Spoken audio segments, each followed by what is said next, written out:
Ontem, no Jornal Nacional, o ex-presidente Lula, logo já no final, apresentou uma proposta de revisão do endividamento das famílias, de que o governo vai ajudar a resolver o endividamento das famílias. É uma proposta sua desde 2018. Queria ver se o senhor leu como um aceno ou se ele está copiando a sua proposta e que o senhor aproveitasse para explicar essa proposta que o senhor tem aprimorado aí, tem revisto e aprimorado nesse...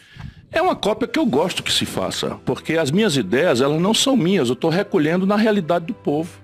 Estou recolhendo entre as experiências internacionais que eu estudo, estou recolhendo entre as melhores literaturas disponíveis e uma campanha é exatamente para isso, para você oferecer respostas concretas para os problemas reais do povo. Se você espremer a entrevista do Lula ontem, eu já vi alta hora quando cheguei, vi na Globoplay, não é isso, a plataforma. Se você espremer, a única proposta que saiu foi essa. Eu fico feliz que é uma proposta que eu tenha trazido e que tem sido levada ao deboche porque enfrenta o interesse de um novo escravismo que os bancos impuseram aos brasileiros. A minha candidatura não está posta porque é fácil, porque é simples. A minha candidatura está posta porque ela é necessária. Olha que tragédia, o Brasil mergulhado na pior crise da história, nós temos um camarada que defende que a economia está num momento fantástico, aspas, Bolsonaro, e um outro dizendo que o passado é maravilhoso, como se o Brasil de hoje não fosse produto da contradição do passado. Eu sou o único que está propondo um desenho diferente, pode concordar, discordar, por favor, façam isso, discordem, concordem, mas eu já estou vendo que eu estou formando opinião. Vocês estão reproduzindo ideias que eu trouxe para a discussão, podem ser polêmicas, podem ser contraditórias, mas são muito estudadas e têm um rumo, sabe? Emancipar a pobreza, retomar o desenvolvimento, proteger o Brasil da fome. Eu estou chocado com a miséria que as mulheres brasileiras estão passando. Você imagina o que é uma mãe só? Uma só mãe ouvindo a criança dizer: mãe, estou com dor na barriga, me deu de comer. Só terminando aqui, na hora que a gente vai, um pouquinho de concessão à emoção que me comove. Tem só uma de cada 4 crianças no Brasil fazem as 3 refeições diárias. E você dizer que isso está direito, que está um momento fantástico, isso é uma vergonha. Então o único candidato que tem uma proposta sou eu. E eu vou levá-la até o fim. E com a bênção de Deus, o povo é que vai decidir. Não tem lobby, não tem pressão, não tem humilhação que me abata da tarefa de devolver ao Brasil a condição de crescer, de diminuir a miséria, enfrentar a pobreza, fazer da nossa educação uma das 10 melhores do mundo em 15 anos, como fizemos no Ceará. O candidato tem um debate marcado para esse domingo. Será? Porque vai acontecer o primeiro dessa campanha. Foi feito um pool, por exigência até, ou sugestão do Lula, foi ele quem sugeriu, e agora os 2 líderes ameaçam não ir ao debate. O que explica que em 2022, no Brasil, se tenha uma situação em que os 2 líderes da pesquisa se comportem dessa maneira, um vendo se o outro vai ao debate para decidir se vai ou não? É a crença de que o nosso povo é um povo despolitizado a quem se deve excitar pela paixão superficial ou pelo ódio, que é o que está rachando a nação brasileira. Eu peço às pessoas que põem a mão na cabeça e se perguntem: eleito Lula, o Brasil amanhã será pacificado? Reeleito Bolsonaro, o Brasil tem condição de ser pacificado?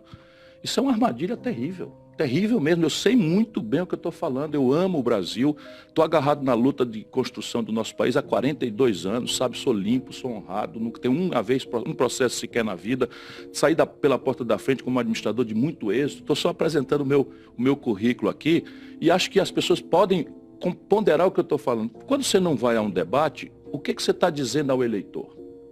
Aquilo que o Lula disse ontem. Quando perguntado sobre a militância, que das contradições, que a militância é torcida organizada. Olha como ele reduz a política. Ele reduz a política, então é torcida organizada. Torcida organizada é o que? Eu sou Flamengo, ou sou Vasco, ou sou Fluminense. E aí não me importa se o Flamengo tem contradição, não tem contradição, me importa, eu sou Flamengo. Flamengo até morrer, não diz assim É a isso que o Lula reduziu a política brasileira. Ou vocês acham que o Bolsonaro caiu de Marte? O legado do lulopetismo, dessa contradição brutal do Lula, é o Bolsonaro. Se o cara se atribuir auto-referido ao melhor presidente do Brasil, o legado do lulopetismo é o Bolsonaro. Bolsonaro só existe porque a sociedade brasileira foi levada ao limite da despolitização, ao limite da inconfiabilidade na estratégia política, seja de quem for, porque ele pasteurizou a política. Ele falou 8 vezes o nome do Alckmin ontem. Agora, o Alckmin perdeu para mim em São Paulo na eleição passada. Ele não está falando do Alckmin, ele está falando para o mercado. O Lula está tão mergulhado em conchavos, em tratativas, sabe, em ser aceito pela grande burguesia, que se perdeu. E é isso, o resultado é isso. Agora, então vamos lá, o debate, e você, irmão, é que vai dizer. Você vai dizer, você quer votar num cara que tem coragem, com certa clareza, de dizer o seguinte: olha, eu só vou dizer o que eu vou fazer depois que eu for eleito. Vamos dar a palavra ao próprio Lula. Ele disse o seguinte sobre determinados assuntos, que ele não quer dizer o que vai fazer porque quer introduzir uma pulga na orelha. Essa é a primeira vez que eu vejo o candidato Kinder Ovo. Não é o Kinder Ovo, não é o que você tem uma surpresa dentro, quando abre o ovo e tem uma surpresa dentro. A gente ri, eu também sou bem-humorado nessas coisas, né? Mas e na economia? Porque o problema do Lula é que ele percebeu que na elite há uma saturação compreensível. Olha, eu sinto isso com o meu coração, porque eu sinto o mesmo sentimento. Uma saturação com um comportamento odiento, mal-educado, criador de caso, sabe, genocida em certo aspecto, quando a gente tem um número, 3% da população do mundo é o Brasil, 11%, sempre, por favor, números redondos, para não ficar no fake ou fato, mas eu tenho segurança do que eu estou dizendo aqui, é a quantidade de mortos brasileiros na pandemia. E notícia de roubalheira na vacina, roubalheira na cloroquina. Percebe? Está todo mundo de saco cheio na elite. Na elite. Está todo mundo de saco cheio dessa mal-educação. Mas existe um Brasil para governar. E não duvide, Vera, o dia seguinte brasileiro dessas eleições é terra arrasada. Sabe, essas últimas providências, sabe, de tirar 20 bilhões de reais dos estados para financiar o lucro exorbitante que é distribuído sem imposto para os acionistas minoritários da Petrobras, vai agravar a crise fiscal de um jeito que você não tem ideia. Apalavrar para o povo um socorro de R$600 só até dezembro. E no dia seguinte, ontem o Lula falou, e é preciso que pelo menos isso a gente diga para o povo o que é que significa. O orçamento do ano que vem, a lei de diretrizes orçamentárias, não prevê. E o Lula está oferecendo esse mundo idílico, paradisíaco, que para a elite, os artistas, os intelectuais, eu conheço todos, tenho um profundo carinho, um profundo respeito, eles estão com a vida ganha. Mas cá embaixo, onde vive o povo, é a menor educação dos últimos 10 anos, do ponto de vista de investimento, a menor saúde do ponto de vista de investimento. Ciência e tecnologia colapsou no Brasil porque não tem orçamento. E o mundo mudou. E o Lula está nessa, né? Então, muito simpático, muito carismático e tal, tem uma memória afetiva que ele extrapola, né, que não é verdade. Quando terminou o mandarinato do Lula, números, 5 brasileiros acumulavam a renda dos 100 milhões de brasileiros mais pobres. Isso é o fato real da vida do país. Eu só quero ser presidente se eu estabelecer uma cumplicidade com você para a gente mudar o Brasil. Então, como é que funciona no meu caso? Basicamente, a ideia, e deixa eu dizer de novo, eu fui prefeito da 5ª cidade brasileira.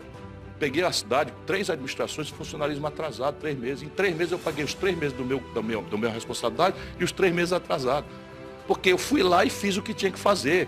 Sabe, IPTU progressivo, ISS progressivo, enfrentamento de fraude, combate à sonegação, etc, etc. O dinheiro aparece. Em linha com as melhores práticas e com a melhor literatura e dentro de rigorosamente do mesmo direito. Então a minha ideia, você fala em aumentar a coisa, não. A minha ideia é que a carga tributária permaneça como está. Eu apenas quero deslocar o peso absolutamente perverso e injusto dos tributos sobre o povo pobre, que paga 40% de imposto numa conta de celular ou conta de energia, sem saber, para os super ricos que não pagam nada. Essa é a grande questão. Tome, por exemplo, deixa eu dar aqui um dado para todos os brasileiros saberem por que essa elite, agora no sentido ruim do termo, quer ver o Satanás e não quer me ver na presidência. Quem sabe seja por isso que eu não consigo.